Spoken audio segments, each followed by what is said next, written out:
حضور کا ظاہر بھی نور ہے، باطن بھی نور ہے۔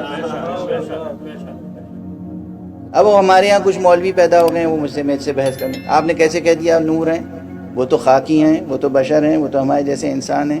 ان کے لیے بھی دعا کرتا ہوں اللہ آپ کی عقل میں برکت عطا فرمائے۔ ہمارے یہاں بھی ہے۔ تو حضور کی سیرت طیبہ اتنی پاک ہے کہ آپ کی ہر سانس معراج وقف ہے، اور اسی لیے ہمارے یہاں اہل بیت کی روایتیں جو ہیں ان میں یہ ہے کہ تم لوگ ایک معراج پہ شک کرتے ہو، حضور کو 120 مرتبہ معراج ہوئی۔ یہ ہمارے یہاں روایتیں موجود ہیں اور ہمیں فخر ہے، ہمیں اس میں کوئی شک و شبہ تھوڑی ہے، اور نہ ہمیں اس میں شک و شبہ ہے کہ حضور کی معراج جسمانی تھی یا روحانی۔ اب اجازت دیجئے، یہ لوگ جیسے شعراء ہمارے شعر کہہ لیتے ہیں اور پھر ہر جگہ سناتے رہتے ہیں۔ میری عادت تو یہ نہیں ہے کہ میں ایک تقریر یا ایک جملہ کبھی دہراؤں، لیکن کچھ جملے دہرا دیتا ہوں اجازت لے کر۔ تو ایک جملہ میرا ہے جو 30-35 سال پہلے کہا تھا اور پھر کئی بار کہہ چکا ہوں، وہ بھی کہہ رہا ہوں۔ یہ بہت سے لوگوں سے آپ نے بحث سنی ہوگی کہ حضور کی معراج جسمانی تھی کہ روحانی، جسمانی تھی کہ روحانی، جسمانی تھی کہ روحانی۔ میں ایک جملہ کہتا ہوں پہلے نقضی ان حضرات کے لیے، حلی جواب تو بعد میں۔ میں کہتا ہوں کہ روحانی معراج کے کیا معنی ہیں، یعنی جسم یہیں رہا اور روح معراج پہ گئی۔ اس کے معنی یہ ہیں کہ آپ یہ بات سمجھ لیجئے کہ روح اور جسم کی جدائی کا نام موت ہے، معراج نہیں ہے۔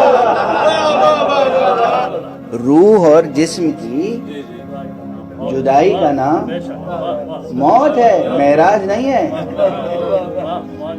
آپ کہنا کیا چاہتے ہیں کہ جسم یہیں پڑا رہا اور روح چلی گئی؟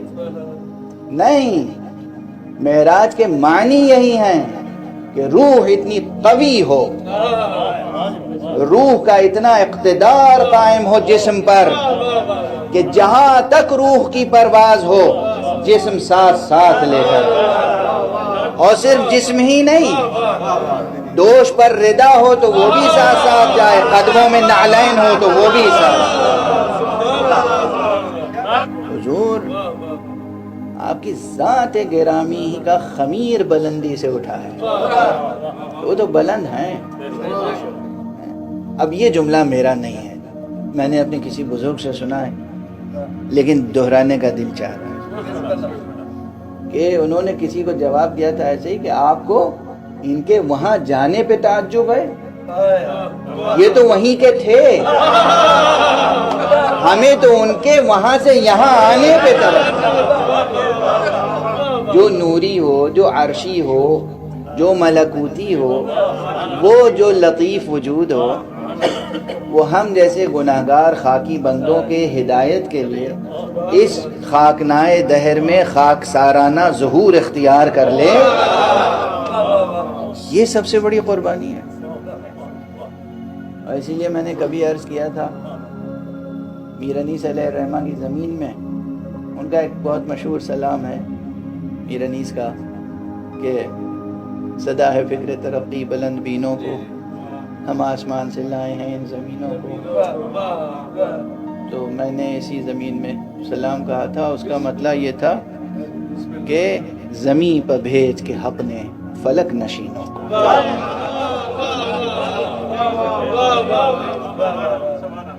زمین پر بھیج کے حق نے فلک نشینوں کو، فلک کی راہ دکھائی زمین گزینوں کو۔ انہیں تو بھیجا اس لیے گیا تھا کہ ہمیں بلندیوں کی راہ دکھائیں، یہ بلند تھے۔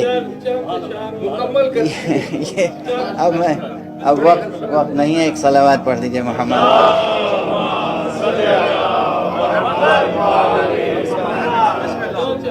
اب وہ ظاہر ہے کہ مجھے سب شعر تو یاد نہیں ہے، لیکن اس کے بعد یہ تھا کہ ظہور آدم نوری ہوا جو کعبے میں،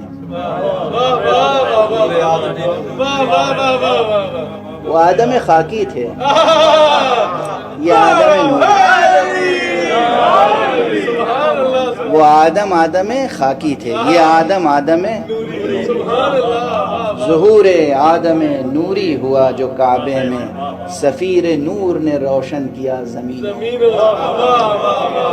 سفیر نور نے روشن کیا زمینوں کو، اور بے احترام خطیب بلاغت صمدی، بے احترام خطیب بلاغت صمدی سجایا ممبر عرفان اپنے زینوں کو۔ بہرحال اب یہ تو سلام تھا، اور اس میں پہلا جو مطلع تھا بس اس کی طرف توجہ دلانا تھا کہ یہ فلک نشیاں ہیں، یہ عرش نشیاں ہیں، یہ فلک نشیں ہیں، یہ نوری ہیں۔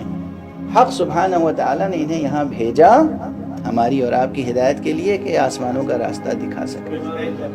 اسی لیے امیر المومنین علی ابن ابی طالب علیہ السلام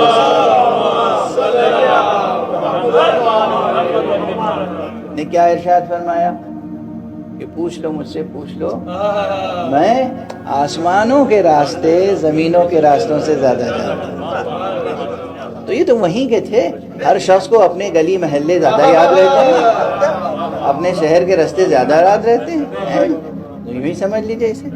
یہ بلند تھے، یہ بلند ہیں، اور ان کا دامن تھام کر ہم بلندیوں تک پہنچ سکتے ہیں۔